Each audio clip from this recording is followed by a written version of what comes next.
D'ailleurs, le jour du jugement, ce sera chacun pour sa pomme. On est d'accord?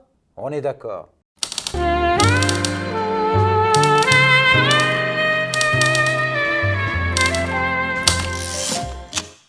Assalamu alaikum. C'est à moi que tu parles. C'est à moi que tu parles. Quand tu dis qu'il faut laisser l'islam tranquille, c'est à moi que tu parles. C'est à moi que tu parles.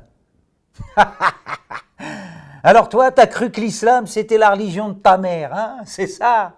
Eh oh! Les musulmans qui croient que l'islam, c'est la religion de leur daron.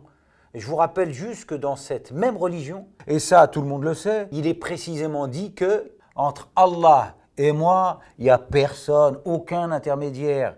Une règle valable ici-bas comme dans l'au-delà. D'ailleurs, le jour du jugement, ce sera chacun pour sa pomme. On est d'accord? On est d'accord. Alors, je ne sais pas si tu as remarqué, ceux qui croient que l'islam, c'est l'entreprise familiale. Comment, quand ils n'arrivent pas à faire taire quelqu'un, ils font tout pour t'empêcher de l'écouter. Ils te dictent littéralement la liste de ceux que tu dois écouter et celle de ceux que tu ne dois surtout pas écouter. Et cette liste, c'est pour mieux te protéger, mon enfant. Ceux-là, ils veulent t'égarer. Et moi, je veux te bien guider. Sauf qu'en résumé, en gros, toi qui es Zama, porteur de la foi musulmane, capable de déplacer des montagnes, Zama, détenteur certifié de la vérité, tu vas te faire entuber si t'écoutes quelqu'un qui... Mais qui quoi, au juste? Qui t'invite à réfléchir? Non, te diront les actionnaires majoritaires de l'islam. Il philosophe. Et s'il t'invite à te questionner, ils te diront qu'il veut te mettre du wes-wes dans la tête. Et s'il met le doigt là où ça fait mal, ils te diront que c'est le diable et que tu es en danger. Mais la vérité, oui la vérité, c'est qu'ils ont peur. Mais pas que tu t'égares, non. Non, non, non, non. Ils ont peur que tu sois un vrai musulman et que entre Allah et toi, ici-bas, tu n'aies pas besoin d'eux comme intermédiaire et que tu sois autonome et libre. Ils en ont une énorme frousse, ça les horrifie. Ils paniquent parce qu'ils connaissent parfaitement les conséquences. Ça veut dire la clé sous la porte, la liquidation totale, la faillite. Alors ils anticipent et mettent en garde contre tous ceux qui pensent différemment. Surtout ne pas les écouter. Ils s'excitent, font du bruit et se disent supérieurs.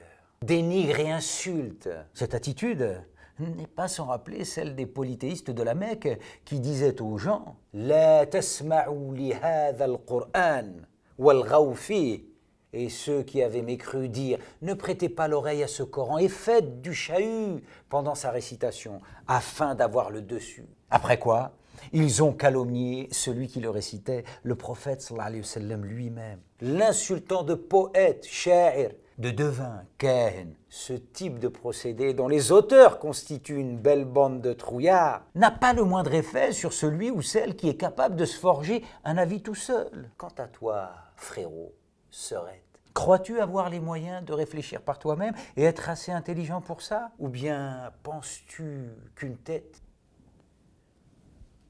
ça sert qu'à porter des cheveux? Hein? Tu optes pour quoi? Être l'adepte aveugle de cette bande de pétochards ou être ton propre adepte? Autrement dit, lequel des deux, selon toi, est véritablement un musulman qui te veut du bien?